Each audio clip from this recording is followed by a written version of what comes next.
Hey everyone, and welcome back to another episode of God is Not a Theory with Ken Fish. I am your host, Grant Pemberton, and on tonight's podcast episode, we're excited to be joined by our special guest, Eric Metaxas. And I'm just reading through your bio, Eric. It's amazing. #1 bestseller with Bonhoeffer. You have a radio show. I just read an article that you did in The Atlantic. You're a busy guy, and thanks so much for spending some time with us today. It's a joy, absolute joy. Yeah. So Eric, I wanted to have you on my show because you've been gracious and had me on yours, and I thought it'd be fun to kind of turn things around and me ask you some questions. Well, we'll soon see about that, won't we?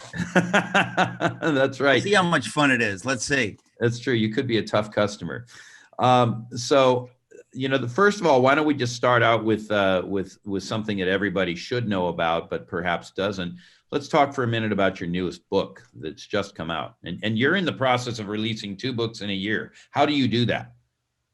I don't think it's as difficult as people make it sound. You see, I'm a writer. That's what we do. I've written a lot of books, but I've never written about myself. I've wanted to tell my story, which is, the culmination. Well, what I mean is I wanted to give my testimony. I wanted to tell the story of my coming to faith. And in order to do that, I have to tell the story of my life up until around my 25th birthday. So it's like a memoir. It's not really a Christian book. It's a book that I intended. I think Christians will enjoy it, but I really wrote it so that they will enjoy it and then say, you know what, I can give this to so-and-so who's not on the same page as I am theologically on any level. Somebody who's maybe just would never read a Christian book, but they're looking for meaning in life. And I wanted to approach those people. I feel like we don't have a lot of stuff for those people. How do we reach those people? So that's kind of why I wrote this book. And it's called, I have a copy right behind me. It's called Fish Out of Water, A Search for the Meaning of Life. I sometimes feel like a fish out of water, but I think I found the meaning of life. Well, I certainly often feel like a fish out of water. I think most people do.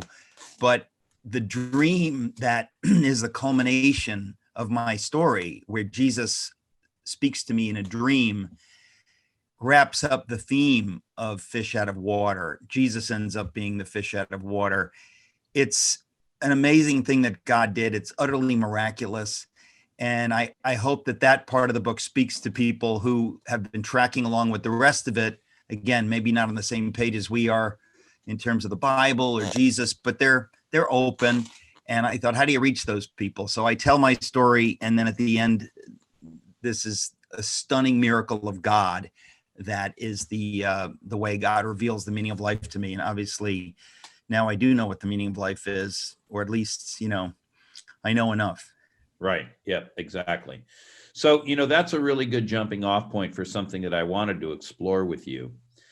There's a lot of Sturm und Drang around apostles and prophets right now. People are writing books on modern apostles and modern prophets. And of course, we have many prophets, erstwhile prophets anyway, in the United States and abroad. All of this is backdrop. But, I don't hear very much talk about evangelists. And yet when you and I have been together offline, not in front of a camera, we've talked often about your sense of calling to be an evangelist, not only in America, but even in Europe. I'd love to have you unpack that a little bit. Yeah, well, so would I, but I don't know what to say. I'll try.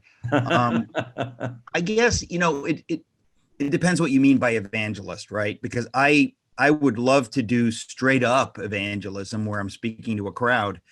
And I have done that, but I also like to do more oblique evangelism, a little bit more like cultural evangelism.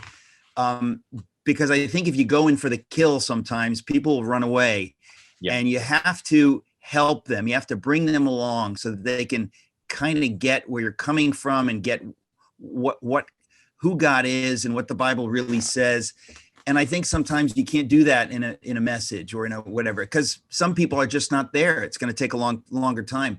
And I think that there are, we in the church, we've just not been good at that. And so the new book, Fish Out of Water, is a perfect example of that. In other words, it's my goal in this book is evangelism. There's no doubt about it. But it's for people that they wouldn't read a book by Lee Strobel or any good book that you might say, here, read this. They'd just be like, nah, that's that Christian stuff or whatever. They're looking for a different way in. They don't know what they're looking for. It's really what it amounts to. And I try to reach those folks. And so a lot of what I do, it's really about trying to move people closer to the Lord and then trust him that, he'll find the way to bring them the rest of the distance. Yeah. So, and I know that this is something that, you have a real burden for. You've produced a number of books, and you did that video, I Am Second. All of these contribute to that. What do you think, given the way, let's just talk about America for the moment. What do you think is some of the more useful or helpful or maybe disarming means of communicating in a context like this that helps people who might otherwise not be open and who certainly wouldn't pay attention to Lee Strobel? What are some of the things you found that are useful in opening up hearts and conversations? Well, it can be any number of things. Sometimes it's music, right? Sometimes it's humor. I think that the language of our culture is humor. That's the lingua franca. It's the currency. And if you're able to make people laugh, they don't know how to put that in a category with faith. They think that faith is inherently serious. And of course, to some extent it is, but the personality of a person with deep faith doesn't need to be always intensely serious. Well, we can joke around. In fact, I think that there should be joy. And a lot of people express joy through humor, through kidding around, through teasing. That's kind of the way I was brought up.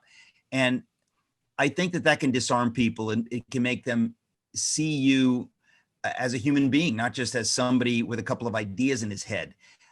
And so for me, humor has always been important. You know that. I'm being deadly serious right now, but as you know, I like to kid around. I think it's a healthy way of being self-deprecating sometimes, or of speaking the truth in a way that is not as straight on. So I think it's something that many Christians haven't given themselves permission to do that. They don't know how to do it. So sometimes I think the Lord is using me to help model that a little bit, so that people feel a little bit more comfortable just being themselves and kidding around, and not feeling that I have to be serious if I'm talking about God, because God loves us, and there should be just joy in our lives. And so sometimes I think people can get a little religious. They don't realize it, but they get religious. And I think humor can break through that. Yeah. Okay. That's good. So the other thing that, strikes me about you as an evangelist, you mentioned that you're a writer. Sometimes people may not think of those two in the same sentence, writer, evangelist. There have been such people, but it is a huge medium for you for communication. But your packaging is different from many that we might term evangelists. I think many people who listen to this podcast would know who some of the big names are in what we might term charismatic evangelism or evangelical evangelism. And by the way, they wouldn't look the same as each other. They would have a very different face to them, a very different feel, a very different, what we might say, user experience. But when I look at you, you're a Tertium Quit. You're something different from those other two that I mentioned, charismatic evangelists and Did you just sneak in Tertium Quid and you think I wasn't going to stop you? What is Tertium Quid? For those of us, I know there's probably almost nobody who listens to podcasts who doesn't speak Latin, but for those of us who don't speak Latin. Tertium is third and quid is third. I could guess that. Okay. So it literally means in Latin something of a third sort. So that's what you are. You are something of a third sort. Okay. And I'm curious, do you cultivate intentionally a different kind of a personality profile, a user experience? Or is it kind of what you see is what you get? And I'm Eric Metaxas and I just let it all hang out. And I don't care if I'm the same or different from those other guys. It's actually, it's both. I would say that it's both. I think that, I mean, it's always going to be both. Whenever you say, this is me, you're making choices. You know what I mean? If you say, I'm a slob, this is me, you made a choice to be a slob. And no offense to Brother Grant. But can I tease? Young people, they act like putting on a tie. It's like, no, man, no, I'm not gonna do that. Jesus didn't wear a tie. I'm not gonna put on a tie, man. Like we all have these crazy ideas about what I should be, right? And if I want to reach the youth, I gotta grow a soul patch and get some tats, and like everybody's got this. There's just no way around it. And for me, it really depends on the context. But I do think that if you have what looks like a Yale, Manhattan, Blue State kind of package, which is who I am, but you're kind of red on the inside, so to speak. That's good because it's no different than, it's why the youth pastor feels the obligation to get tattoos. It's not just because he's dopey. You think that's what it is. It's not that. He's trying to reach to the young people saying that they know that a guy with tats is authentic, right? That's what we do.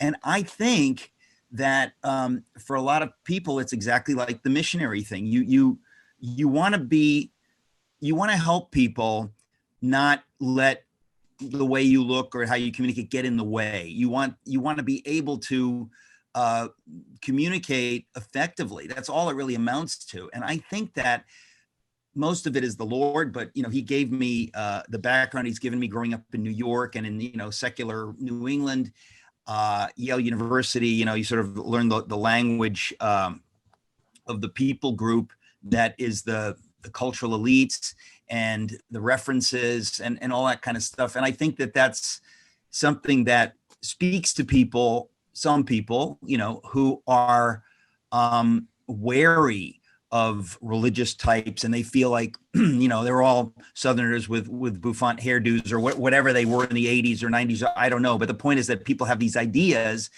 And if you can kind of scramble those ideas a little bit for people, they may be forced to pay attention because they can't just say, oh, he's this or he's that. And I do think that it does depend. I mean, I'm a chameleon in the sense that I really want to communicate with whoever I'm talking to. And so every book is a little different. But I think that there haven't been a lot of people with my credentials or skill sets or whatever. And so I'm kind of putting it out there, but also I think there are a lot of Christians who may look to me and it may encourage them somehow that I don't have to be this or that, or, it's just, so that's a big yes and no for an answer. Got that. Okay. So you mentioned something in that answer that I thought was interesting. You talked about, Ivy League, Blue State, big city. A lot of people think that Christianity can only survive and thrive, I guess, in a suburban setting. And I'm right at this moment sitting in Nashville, Tennessee. And when Grant and I were going around the other day with our wives, I was making a comment about just how many really churchy looking buildings there are. In Los Angeles, we have some of those, but not anywhere near as many. And we also have a lot of like what amount to storefronts or industrial space for churches. But, a lot of Christians think that if they're in some city or blue state environment, somehow their Christianity is going to be impugned or threatened or unable to survive and thrive. Well, it might. I think that's realistic. You're going into hostile territory. If you go to Japan, you're going to find out there are not too many Christians. If you go to China, you're going to find out there's a huge price to pay if you want to be a Christian. If you go to a place like New York, you're going to find that people are going to look at you funny. And a lot of that has to do with politics. If you're really woke, it's not going to be a problem. But if you're conservative, I think that's just par for the course. And so the question is, where is God calling you? That's the only question. If God calls you to, preach to cannibals, you may not be a cannibal. You may know that you're in danger in that part of the world, but if God calls you, you go.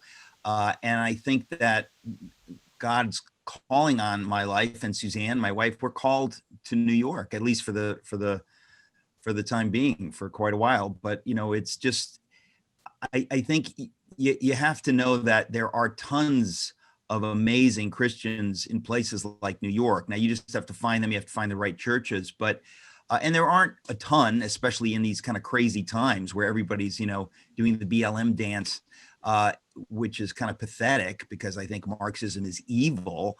And but I just think that it really depends on where's God calling you. Right. So God's called you to New York. How do you make your Christianity work, survive, and thrive in the environment you're in? I leave a lot. I'm on the road.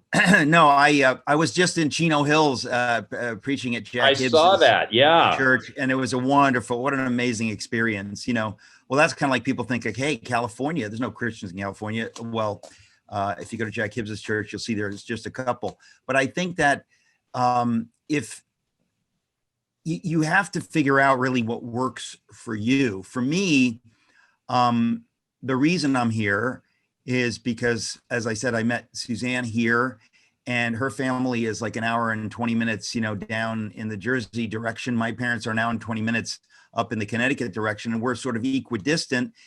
And so that's a big thing for us. Our families are very important to us. So we're here in large part because of that, because we're at home here also, and that doesn't mean that I am doing what everybody in New York does. I'm not going to like art openings that often or any of this kind of stuff.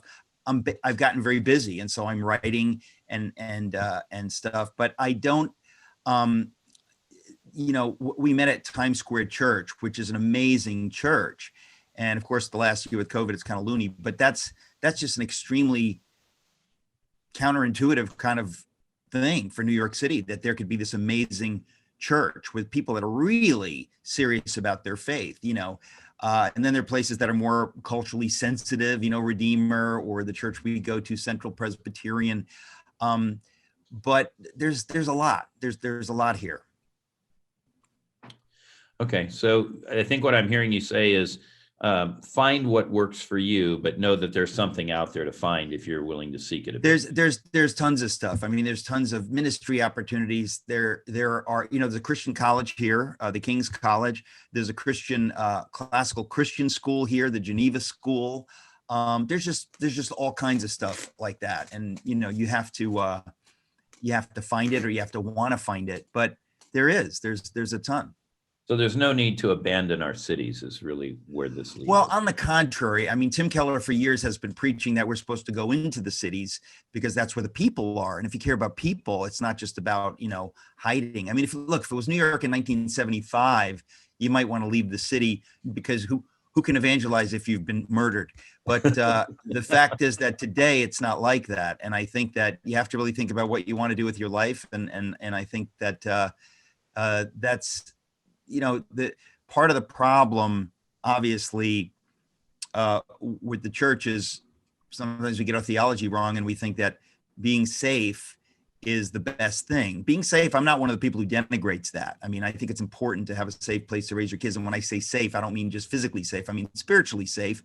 Right. But at the same time, we're called to the world. We're called to go there and to find people and to lead them in the direction of Jesus. So if you go into the cities, there are tremendous opportunities for that. Yep. All right, good. Well, I think that's an important message to leave. Grant and I have done some other podcasts, and we have tried to steer people back towards a robust intellectual climate.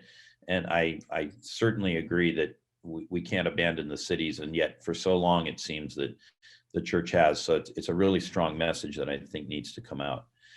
Let's transition for a minute. You've been quite prominent through this election cycle, both on the Christian side and on the political side. You've made it very clear through your own broadcasts and things that You back Trump, and you have very clearly articulated reasons for all of that. How do you, let's unpack a little bit your own understanding internally of the intersection of faith and politics, because for some people that's a very difficult mix to get their head wrapped around. Well, I spoke about that somewhat in Jack Hibbs's church. I think this is really important right now. You cannot avoid politics. So, I mean, a lot of people are they're really angry. And so they say you're making an idol of politics or an idol of Donald Trump. I mean, that's obviously idiotic. If you're making an idol of anything, it's wrong. But there are people who kind of act like if you're doing politically what they don't like, you're making an idol of something. You've abandoned your faith, which is nonsense. I think that the people who didn't support Trump, many of them made an idol of their whether it's wokeness or not being tagged as pro-Trump, was like, it was so important to them that they forgot about the fact that the other party is putting forward policies that are evil policies. I mean, when I say evil, I mean evil. I mean, if you are trying to expand abortion around the world and in this country, I think that's evil. That's a human rights issue. How do you get away from that? People have all kinds of excuses. Great. Well, what about China? We're supposed to care about our brothers. We're supposed to care about those who have no voice. There are people being oppressed this minute while we're having this nice conversation in China because there's a Marxist government that believes in no human rights. They do not believe in anything that would come out of the scripture. They think human beings can be manipulated, tortured, killed. It makes no difference. We'll sell them for body parts. We'll sell their organs for $500,000 a pop. They literally are doing that, and there's no outcry. I think that should be the front line for the church right now, is talk about that issue. You have more than 1 billion people behind enemy lines who cannot share their faith, who cannot live their faith. And when I say their faith, not just Christian faith, the Uyghur Muslims have been singled out. If Bonhoeffer can stand up for Jews, I think we can stand up for Muslims. I think we're supposed to stand up for any human being, and that's what Bonhoeffer said, who is being persecuted, who is being treated unjustly. We're supposed to stand up for them. And it doesn't matter where it is. It could be in our prisons in America. It could be in our inner cities in America. It could be anywhere in the world that you see injustice. You say, what can I do to fix that? Not what can I do to make it look like I'm fixing that, like voting for Bernie or Biden and Harris. If you vote for them, you're harming the poor. So there's no way out of this conundrum, but people pretend that there is. For me, the Trump thing was actually so simple. I thought, look, in 2016, once Trump was the candidate, I thought, I don't have really any choice. The other candidate is Hillary Clinton, who is unfathomably corrupt, unfathomably compromised, who is very, very dedicated to policies that I think are very destructive to America, and some of which are just purely immoral. Obviously, abortion at the head of the list, but many other policies that I think they're going to harm the poor. They're not serving her constituency. So I thought, well, Trump may not be perfect, but I have to vote for him because he has at least said that he believes in some of the things that I think will create jobs, that will make people understand that we don't think abortion is a good thing. It's not a good option for women, and on and on and on, his policies. And I was kind of staggered when so many people, some conservatives and many Christians, said, we can't vote for him because he's immoral. And I thought, what does that even mean? Like, it struck me that it betrays tremendous ignorance when people say things like that. Do you know that JFK brought prostitutes into the White House while he was president? I don't see you campaigning to get JFK Airport changed to another name, or I don't see you saying we should ban the 50-cent pieces because it's immoral that we have this abuser of women on there. Nobody talks about JFK. Nobody talks about Lyndon Johnson, who was as bad or worse in many ways. Bill Clinton obviously did tremendous things in the White House, tremendously awful things in the White House. So it's kind of like people just will find a way to rationalize what they don't like. So they talk about Trump and what he said 17 years ago or something on a hot mic. And I think, wow, that's just bizarre, because clearly what he said was wrong.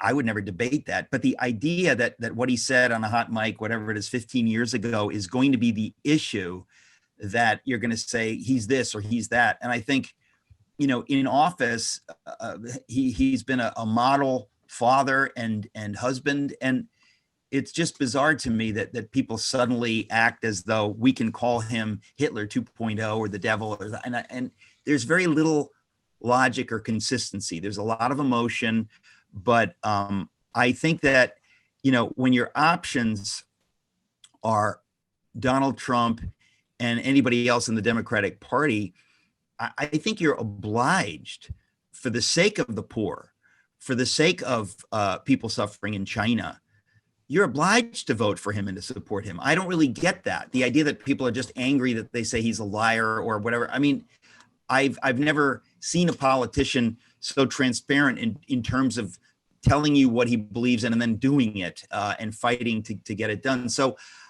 it's really a kind of cultural dissonance. Some people see one thing, some people see another thing. For me, I just felt that the idea that somehow being pro-Trump was political, but being anti-Trump was not political, it just doesn't make any sense to me. You're going to be political one way or the other. And the idea that I can sit on my hands while everything goes to hell, that's not really God's plan. He's given us the ability to vote in good leaders. We're not in first century Jerusalem or in the Roman Empire. We actually have voices. We can do things with those voices, the way we spend our money, the way we vote. We can do all those things. So to say I'm going to sit on my hands, it always reminds me, since I wrote the book on Bonhoeffer, of the church in Germany in the 30s. They had no idea what was coming, but there were people like Bonhoeffer trying to warn them that what is coming, this is not healthy. This is not going to be good. The church needs to stand now. And they said, well, we don't want to be political. We don't want to challenge our leaders. Well, you're going to be political. And, it's the phrase that's attributed to Bonhoeffer, although I don't think he actually said it, or we don't know where, but silence in the face of evil is itself evil. If you don't do anything when people are putting forth evil policies, when people are putting forth, people are getting on board with the cancel culture, people are not speaking out against Marxists under the name BLM, rioting in the streets of America, destroying private property, and politicians aren't doing anything about it. How do you countenance that and then say, well, but the guy, because he voted for Trump and Trump's a jerk, he's too political, but I'm not political. So it's sophistry. I don't really think you can take those folks terribly seriously. If you want to be an adult, you have to kind of face the situation that's in front of you. And I think most Christians in America have done that, but there's a very, very loud contingent of people who they don't understand that. I don't get their logic. They seem to be very, very angry. Which brings me to the subject of this election. I have said many times that it really did not seem to me that it was a fair election. In other words, I saw so much malfeasance or evidence of malfeasance that I thought this must be looked into. This must be investigated. Now, here's the thing. I can see people would say, Eric, I don't agree with you. There was no evidence. We could go back and forth, but here's the issue. We should all have the right to say what we believe in America. And right. I find it very telling that the other side, they said, no, you don't have the right to even talk about that. You need to shut up.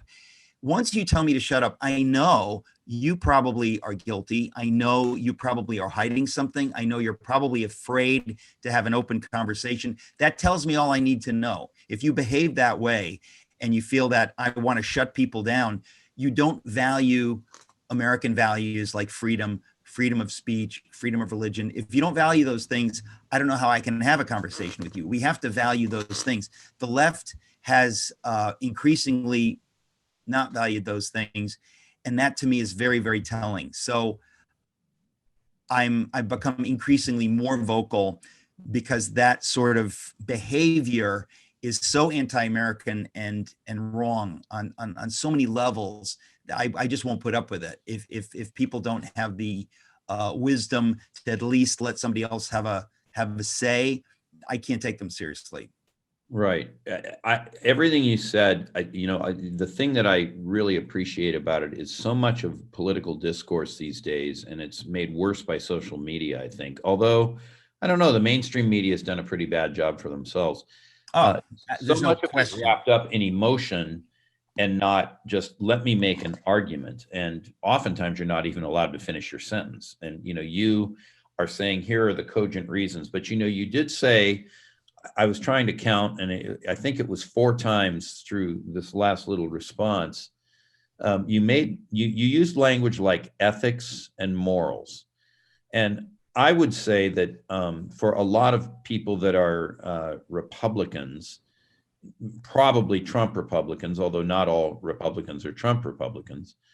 But I think for a lot of Republicans, they look at the things that are going on inside the Democratic Party, and whether they're calling out the Chinese issue as you did, or they're calling out maybe some things that are dealing with matters of sexual behavior, whatever they pick, what they come to is the conclusion that that many of the policies, not all of them, it would be silly to say all of them, but many of the policies of the Democratic Party are offensive to people of faith because they are immoral or they are unethical.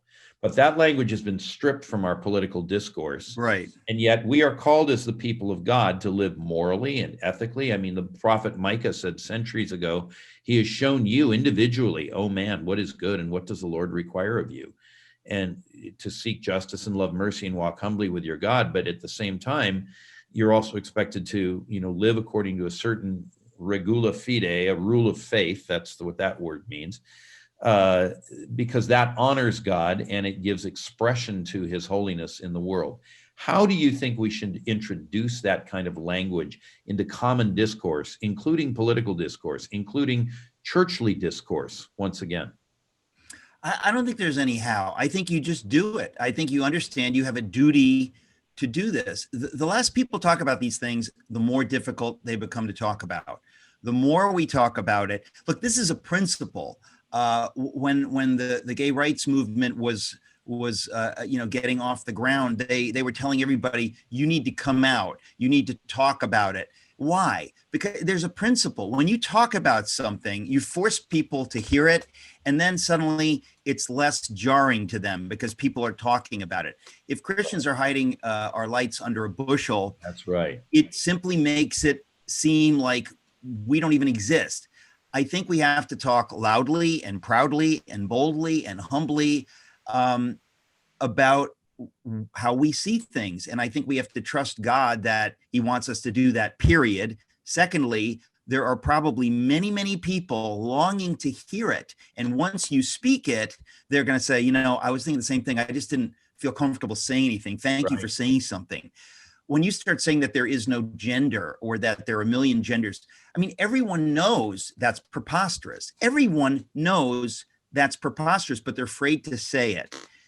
Now, part of the reason they're afraid to say it is a good thing. They don't want to hurt people's feelings. That's a good thing. Right. But you're still obliged to deal with reality. And what I would say to somebody, it's whether it's somebody who's struggling with sexuality or somebody struggling with trying to figure out, am I a boy or a girl? If you really have compassion on them, which you should, then you want to help them. And that telling them, go for it, just do whatever you feel like or whatever, that is not compassionate. That is not loving. That is not helpful. And if you even go along with that by saying nothing, it's not compassionate. It's not loving. It's not helpful. And I really think that it comes back to silence in the face of evil is itself evil. There are people right now, I think of young men struggling with sexuality. They may have a flicker or more than a flicker of same-sex attraction. And the world is telling them one message. That is you. You must go in that direction. You must celebrate that direction. Now, there are plenty of young men who have a flicker of same-sex attraction who maybe wouldn't really want to go in that direction if there was another way. But even the church is not telling them there is another way. We will pray for you. We want to walk with you in this. The church is kind of stepping aside or just go along with what the world is doing. And I have to say that if you cut in on you, yeah, in many cases, the church is saying you're not even allowed to talk about this. I mean, you saw the thing that happened to Max Lucado just this week. I did not. You didn't hear about this? No. But he was asked to speak at the National Cathedral at an event, and he's been clear, but I wouldn't say strident about his belief in male-female marriage and in the integrity of the nuclear family. And there was a huge outcry that arose from the LGBTQ community, essentially trying to cancel him. And he very nearly was. There was a statement issued that they were sorry, and ultimately the former presiding bishop of the Episcopal Church got involved, and he said, "Well, we won, so we can have somebody we don't agree with, and we'll try to be more sensitive to this in the future." But I mean, even within the church now, it has gotten to the place where topics like this, and it's certainly not only about LGBTQ. No. But topics like this are off the list, and if you bring them up, they're just going to write you out of the book. That's the way it goes. Well, they'll write you out of the book if everybody keeps their mouths shut. Right. If everybody, it's kind of like if 100 people go into a store and all steal something, and they're not going to catch you. If 100 people start talking about something, they can't cancel all of you. If 10,000 or 1,000,000 people start talking about something, they can't cancel everybody. But if everybody just sits back and says, "I'm not going to be the your one," Facebook though, and your Twitter feed. Well, but see, that's the whole thing, Ken, is that Twitter and Facebook and those guys, they want to stay in business. It's not just about that. And I think that when anybody, we're switching topics, but first of all, I want to say that people need to speak up. Secondly, we need to understand we have a lot of power in this country. There's the power of the pocketbook, how you spend your money. If people of faith and conscience do not get this, we have no excuse, because this is, when I walk into a store and I spend money, I've made a choice to support that company. Now, if that company is Chick-fil-A or Hobby Lobby or some company, I am helping them do what they do. If I support a company like Kohl's or Bed Bath & Beyond, they have canceled Mike Lindell for daring to talk about the election. And I think to myself, that's not a good thing for Kohl's to do. That's a store a lot of people shop in that like Mike Lindell or are interested in what he has to say. And you're slapping him down loudly, and you are saying that's unacceptable. We don't accept that. We're going to go along with the mob that says, if you even breathe a word about the election, we're going to cancel you. If you do that, you have ceased to have the ability to say, we're neutral, we're just selling stuff. And I think that people of faith have an obligation when it comes to stores like Kohl's and Bed Bath & Beyond, and also Wayfair stores and HEB stores. They have all canceled Mike Lindell. And I think to myself, that is wildly anti-American behavior. And anybody who would ever spend a dime in those stores needs to know that you are supporting someone who has jumped on board with the cancel culture to save their own skins. And you need to make them understand, no, you're gonna lose your skin because people like me aren't gonna shop there. So if you want to play that game, but I'm not gonna shop in your store. We need to write emails to them, letters to them, tell them why they have lost our business. This is called being a good citizen. We need to do this. And I would like to think that these stores would say, you know what? That was a bad decision. We're going to reverse course. We're not going to take a position on something like that. That's ridiculous. We have a lot of customers that were offended by that. But typically, Christians don't act that way. They say, well, I don't believe in boycotts, or I don't believe. They got some really shallow theology that just says I've got to forgive, or and it's just meaningless. It's like saying we're not going to have prisons because we've got to forgive. That's a separate issue. How you spend your money is a separate issue. You can love the people, you can pray for the people, but if you're giving money to them, it's like giving power or money to China. Do you know what they're doing with that? They're harming human beings made in God's image. You have a voice, and you've chosen not to use that voice because it was not convenient for you. I think that it's the same issue I mentioned with China, that there are companies like Nike, and I don't know much more than that, but it seems from what I have read that Nike has used slave labor in China. So when you buy a Nike product, you're helping them to do that. You're helping them to save money, to make money, and to oppress human beings in a way that every single one of us knows is evil. Right. We say, oh, if I was alive in 1850, I would stand against the slave trade. It's so clear. Well, you're not standing against it This now is if you're buying 1850. stuff from Nike. What's that? This is 1850. Well, it's 1850 and it's 1935. Right. You have a choice. And the church, if you want to just kind of go with the flow is bad, folks. You do not want to go with the flow. God didn't create us to go with the flow. When there is malfeasance, oppression of human beings, Marxist cancel culture, if you don't do what little bit you can, maybe you're not a writer, you don't have a radio program. Well, you can write an email to the store and say, I understand that you canceled Mike Lindell. And it's not about Mike Lindell and it's not about you, but it's about American principles. I can't shop in a store that does that any more than I can shop in a store that I know used slave labor to get those products, or that used, think about it. There was slave labor in Nazi concentration camps. If you knew that what you were buying was made by those people, how would you feel about that? We have to get a social conscience back into the church that extends beyond what makes us comfortable, and that maybe we'll stick our neck out a little bit, but we've got to be willing to do that.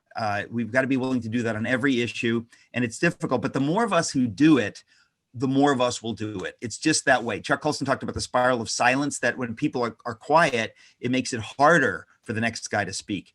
We've got to speak up, and you can't just bow to the crowd when the crowd says, kneel for this or do that.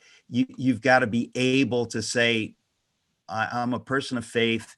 That doesn't seem right to me. I'm not going to go along with that. I love what you're saying for so many reasons, Eric. But what I think what you're articulating is so incredibly prophetic, but not in the way that maybe we've been thinking about prophets. Whether naming the president and who's going to win and all that, but just in the broad strokes of what biblical prophecy entails. I'm thinking specifically of the prophet Micah and the prophet Amos. Both of them had very strong themes of righteousness and how you live your life and what you do and how you conduct your speech and all of that. And so, as you're discussing these things, I'm thinking, as I said early on, and you kind of made a joke out of it, the whole Tertium Quit idea. Hang on one second. There. The whole Tertium Quit idea. There's been one path that says, well, we just embrace everything that modern secular culture is pushing, and we embrace that and wrap it in a Christian wrapper, and that sort of becomes the left end of Christianity. And then on the other side, we've had what has been traditional evangelicalism, which at least since the Scopes monkey trial has been pretty well disengaged from the social consciousness. Right. And I think one of the geniuses of John Wimber of the Vineyard was he said, no, as conservatives, we need to be caring for the poor and doing all these things. That wasn't really being done. And what you're saying is, yes, we should be socially engaged. And if you want to talk about social justice, let's talk about social justice. Well, let's talk about the fact that if you do not define what that is. That's right. Well, no, that's right. If you do not speak up against socialism and Marxism, you're hurting the poor. That's right. A fact. We are obliged to care for the poor. We know that free market policies, and of course, when I say free market, I don't mean crony capitalism. I mean God's idea of capitalism creates jobs, creates wealth. It's much better than just dividing up the pie, which is going to shrink if that's how you go about it. That's a fact. And people can say, well, I'm not sure. Well, I'm just telling you that if you care about the poor and you're allowing somebody who is pushing socialist policies or policies leaning towards socialism, you're going to harm the poor. We've been harming the poor for 60 years in the cities that are mainly democratically controlled, and they have been crushing those communities. Billions, trillions have been spent, and clearly we have failed miserably. And so they'll blame something else. They'll say, "Oh, it's systemic racism." Right, it's systemic racism. We were far more racist 60 years ago as a nation than we are now. I believe, maybe it's just a rumor, I heard we had a black president even, and for 2 terms. I mean, the idea that that's the issue is just preposterous scapegoating.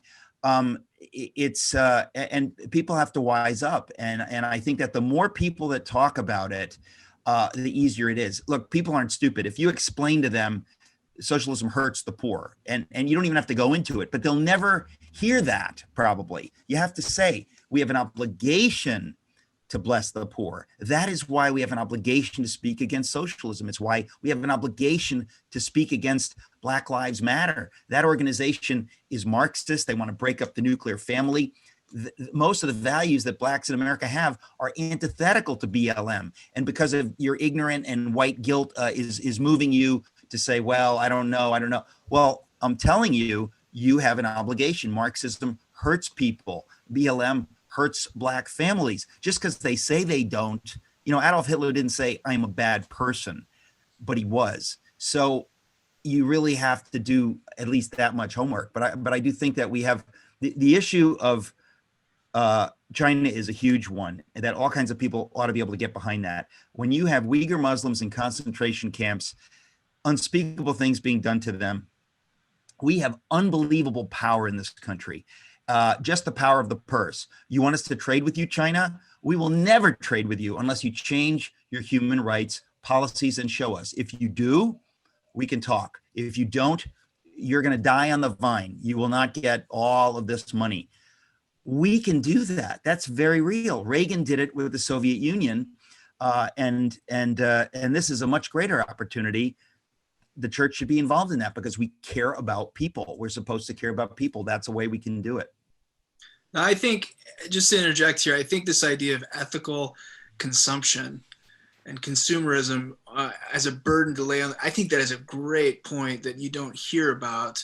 I mean, maybe, yeah, Mike Lindell with My Pillow and all of that, but where we choose to spend our dollars, there's this strange verse that I haven't heard preached on much in James. It's like 5 verse 4, but it talks about the wages of the workers in your field that you have kept back by fraud are crying out to me.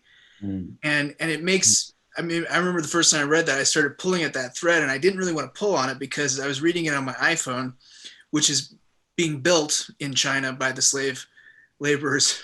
And I was, what is this going to cost me? And the reality is if you really want to be an ethical consumer, it's going to cost you.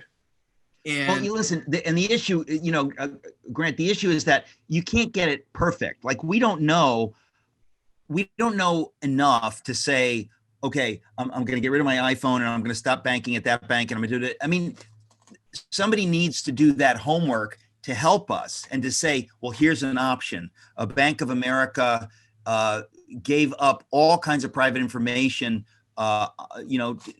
during the January 6th thing about who was in Washington. As far as I know, that was unbelievably unethical, and everybody should take their money out of the Bank of America. Am I missing something? People can Google it and read it, but we have the ability to do something. Probably half of the things we own were made in China or whatever, but you can't let that gum you up. You have to say, I'm just going to do something and I'm going to try to be a voice, because the fact of the matter is, if you can move one big company to do something, others will see that. And we have, think of the trillions of dollars that Americans spend. We have a voice. We're not using it. I say to people now, you want to buy my books, go to Mike Lindell's mystore.com. It's on the same website as mypillow.com. Go to mystore.com. My books are available there, or some of them are available there. If you'd rather give money to him, than to Amazon, and use the code Eric, and then my radio program benefits. But we have options, and more options are being created. Social media options are being created, but people have to take it seriously. And I really think a lot of times Christians they're checked out. They don't have time for that, or it bothers them. And I think we have to kind of help them understand this is obligatory. This is, if you care about people, you kind of have to do some of this stuff. Well, it's the same thing you were talking about earlier with Bonhoeffer's. We're going to have to stand up and make hard choices and hard decisions that are going to be inconvenient, and we're not good with being inconvenienced too terribly much. But I do think it's a call that needs to be made. Yes. Yep. Awesome. Well, that's probably a good place for us to take a break here. We've been going about an hour. We're just short of an hour. But Eric, it's been fantastic having you on the show and exploring the inside of you and your journey, as well as how that's being lived out externally now. Actually, I don't want to forget, since I'm trying to publicize my book, my memoir is called Fish Out of Water. And I just want to say for people, I know I said it earlier, but I think like any reader would love it. But I specifically wrote it for believers to share with non-believers, because I just don't think that we have a lot of that kind of stuff. And I think I told you also, Ken, that a lot of it is insanely funny. Like the stories from my childhood are the craziest stories. And I thought I want to put all that stuff in there because I want it to be entertaining, but it also kind of, I think, helps. Sometimes you see people one way, and then when you read about their childhood or something, you see them a different way. And I think my working class upbringing and my immigrant parents from Greece and Germany, whatever, it gives people sort of a kind of an insight into something bigger that I actually think ends up applying to everybody, because they talk to me about communism, and a lot of stuff that we've been talking about is because I was raised by parents who experienced communism, and this is not like an idea. They know how bad things can get, and that's a big part of my identity, and it's kind of a big part of why I say a lot of the stuff that I do. But anyway, I thought I should mention that. So the publisher, they'll say, "Thank you, Eric, for mentioning the book, because we want you to talk about it." And where would be the best place that our listeners can go pick that up? Actually, you can get it like basically everywhere. I know that Christian Book Distributors has it. I know that Socrates in the City, actually, that's a good place to get it at a good price. If you go to SocratesInTheCity.com, we've connected with a Christian bookstore who's doing a great job. So SocratesInTheCity.com, where you can, find products and stuff. It's one of the products there, and it's a very good price. And you said Mike Lindell is carrying it in his Mike Lindell at mystore.com, which is connected to mypillow.com. He carries all kinds of crazy stuff, but most of my books are there, and all of them will be there eventually. We're going to get 7 Women and 7 Men, and my Miracles book. Right now, a number of my other books are there, Bonhoeffer, and If You Can Keep It, of those books. But I just tell people, use the code Eric, and, bless a company that is, all the stuff is made in America, and he has really stuck his neck out for American values. And I just want to say that I really appreciate that he's doing that. And I want more people to do that in their own lives and understand if we all do a little bit, everything changes. So. Awesome. Well, Eric, thanks again for being on the show. I know you're very busy and you made time for this today. So we will look forward to having you back on the show in the future. And I'll see you when I get to New York. I would love that. And Mazel Tov on the show. God bless you guys. All right. Blessings.